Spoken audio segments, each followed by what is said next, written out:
Hi friends, இன்றைக்கி நம்ம SVR மீடியாவில் உப்பு உருண்டை எப்படி பண்ண போகிறதுன்னு பார்க்கலாம். வாங்க வீடியோக்குள்ளே போயிடலாம்.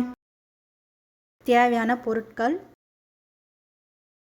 பச்சரிசி 1 டம்ளர் 2 மணி நேரம் ஊற வச்சுருக்கேன். 1 டீஸ்பூன் கடலைப்பருப்பு, 1 டீஸ்பூன் உளுத்தம்பருப்பு, 1 டீஸ்பூன் சீரகம், பெருங்காயத்தூள் கொஞ்சம், பச்சை மிளகாய், காஞ்ச மிளகாய், கருவேப்பிலை, கொத்தமல்லி, தேங்காய் துருவல் கொஞ்சம். இப்போ அரிசியை அரைச்சி எடுத்துக்கலாம். முதல்ல அரிசி போட்டுக்கோங்க. கொஞ்சமாக தண்ணி ஊற்றி அரைச்சி எடுத்துக்கலாம். ரொம்ப நைஸாக அரைச்சிடாதீங்க, உப்பு உருண்டை நல்லா இருக்காது. குறைன்னு அரைக்கணும். இதை பாருங்கள், இது மாதிரி இருக்கணும். இப்போ அதிலே கொஞ்சம் தேங்காய் துருவல் போட்டுக்கலாம். ஒரே சுற்றி எடுத்துக்கோங்க. ரொம்ப நைஸாக அரைக்க வேணாம் தேங்காய்.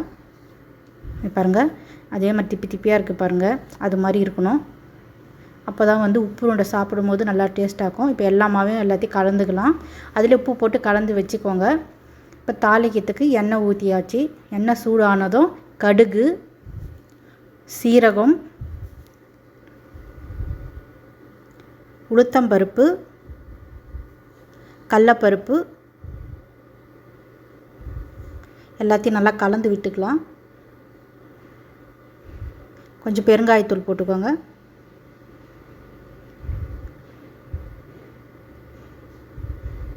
இப்போ பச்சை மிளகாய், காஞ்ச மிளகாய் ரெண்டுத்தையும் போட்டு கலந்து விட்டுக்கலாம். கொஞ்சம் கருவேப்பிலை,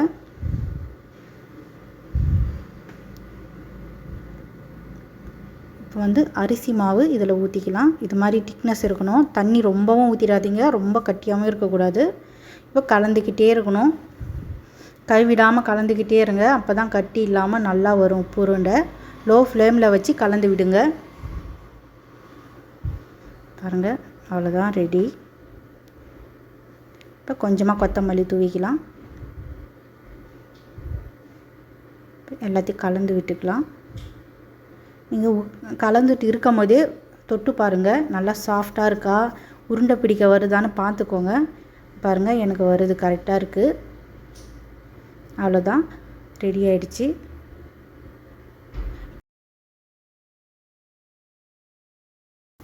மாவு ஆறுனதும் எல்லாத்தையும் உருண்டை பிடிச்சி வச்சுக்கலாம். இட்லி பாத்திரத்தில் ஏற்கனவே தண்ணி ஊற்றி வச்சுருக்கேன். சூடானதும் உருண்டை பிடிச்சி வச்ச எல்லா உப்பு உருண்டையும் இதில் வைக்கலாம்.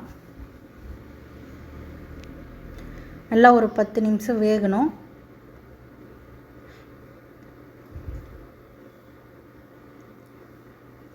பத்து நிமிஷம் வெந்தால் போதும்.